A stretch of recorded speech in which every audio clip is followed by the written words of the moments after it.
ওই দেখো, রান্নাঘরে কিভাবে সাপগুলো ছড়িয়ে ছিটিয়ে আছে। মনে হয় আশেপাশে সাপের কোনো বাসা ছিল।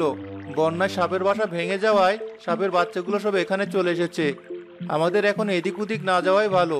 রান্নাঘরের দরজাটা লাগিয়ে রাখো, সাপগুলো যেন আমাদের ঘরে না আসতে পারে। পানি কমলেই সাপগুলো চলে যাবে, নয়তো অন্য ব্যবস্থা নিতে হবে। আচ্ছা, তাই করি। কিন্তু রান্নাঘরে যে পাতিল আছে, এখন রাখবো কিসে?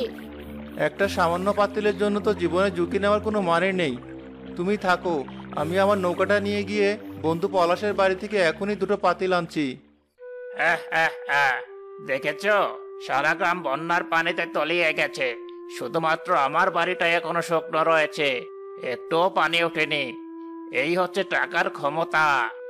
কিন্তু এখন তো আমরা ঘরবন্দি হয়ে গেলাম, পানির মধ্যে কোথাও যেতেও পারবো না। তোদের মেয়ে মানুষের এই এক সমস্যা, কোনো কিছুতে সন্তুষ্ট থাকতে পারিস না। একটা সমস্যা দূর হলে খুঁজে খুঁজে আরো কয়েকটা সমস্যা বের করিস। বন্যা হয়েছে আমাদের গ্রামে, আশেপাশের মানুষের দিকে তাকা একবার, আর নিজের দিকে তাকা একবার। নিজে যে কতটা আরামে আছিস বুঝতে পারবি। ওভাবে বলছো কেন? তুই চিন্তা করিস না, বিকেলে নৌকা দিয়ে বন্যা দেখতে বের হবো আমরা। শখ কত বন্যা দেখতে বের হবে? বন্যাও কি দেখার মতো জিনিস? আমার টাকা এত বেশি হয়নি যে নৌকা দিয়ে তোমাদের বন্যা দেখাতে নিয়ে যাব। বেশি শখ হলে সাঁতরে সাঁতরে বন্যা দেখো গিয়ে। একটা কথা বলেও শান্তি পাওয়া যায় না তোমার সাথে। যাই, আমি গিয়ে একটু ঘুমোই। তোমাদের ঝগড়াঝাটি দেখার কোনো ইচ্ছে নেই আমার। হ্যাঁ, আমারও ইচ্ছে নেই ঝগড়া করার। যার যা মন চায় তাই করো।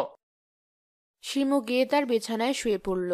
কিছুক্ষণ পরই বন্যার পানি থেকে একটা সাপ ভেসে এসে তাদের বাড়িতে ঢুকলো।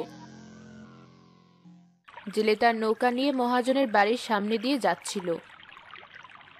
আরে মহাজন চাচা যে, আপনারা দেখি এই বন্যার মধ্যেও বেশ ভালোই আছেন। হ্যাঁ, সবাই আমার কষ্ট আর পরিশ্রমের ফল। এ কারণেই আজ এত শান্তিতে আছি। কি হলো? শিমু ওভাবে চিৎকার দিল কেন?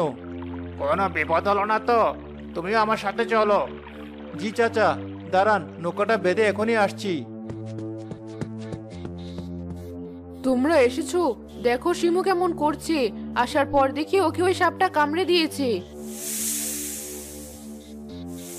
দাঁড়ান, আমি ওই সাপটা এখনই মারছি।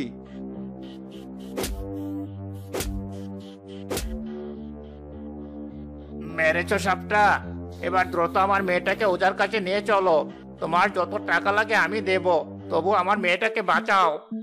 ওজার কাছে না নিয়ে গিয়ে হাসপাতালে নিয়ে যাওয়া উচিত শিমুকে। কদিন আগে আমাদের গ্রামের শহর থেকে লোক এসে বলেছিল সামনে বন্যা আসতে পারে। এই বন্যায় বিভিন্ন সাপের উৎপাত বেড়ে যায়, তাই কাউকে সাপে কামড়ালে ওজার কাছে